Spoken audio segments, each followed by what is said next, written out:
Bulan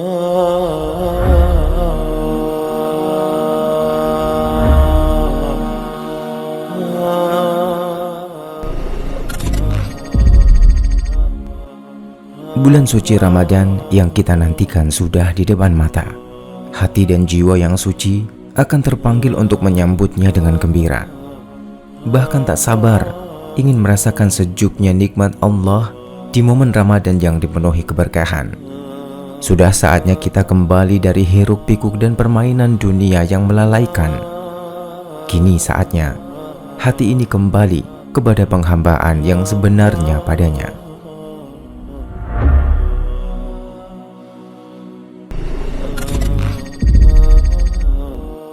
Bekali diri dengan ilmu, tunjukkan bahwa kita serius menyambut Ramadan tahun ini.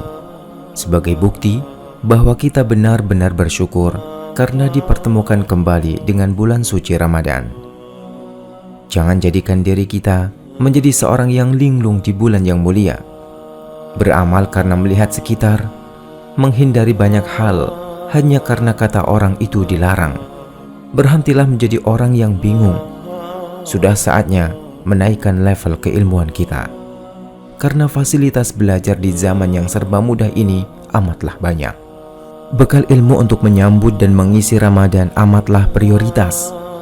Agar ibadah kita tidak hanya sekilas atau hanya agar terlihat pantas. Umar bin Abdul Aziz berkata, barang siapa yang beribadah kepada Allah tanpa ilmu, maka dia akan membuat banyak kerusakan daripada mendatangkan kebaikan.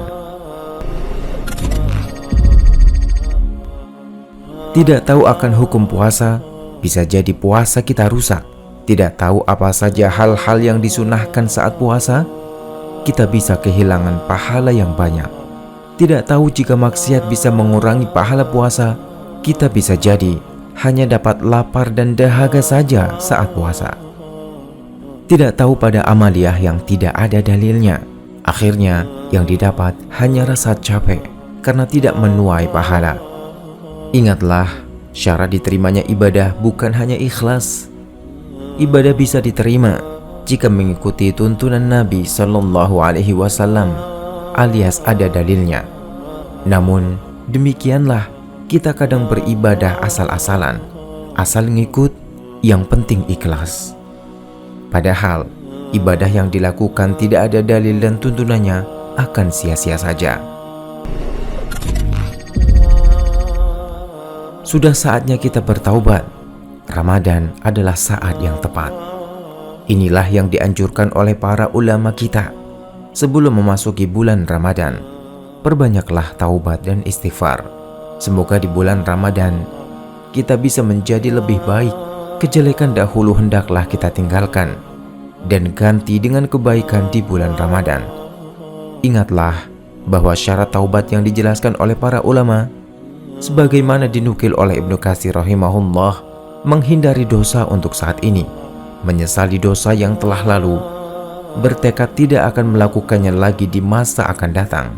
Lalu jika dosa tersebut berkaitan dengan hak sesama manusia, maka ia harus menyelesaikannya atau mengembalikannya.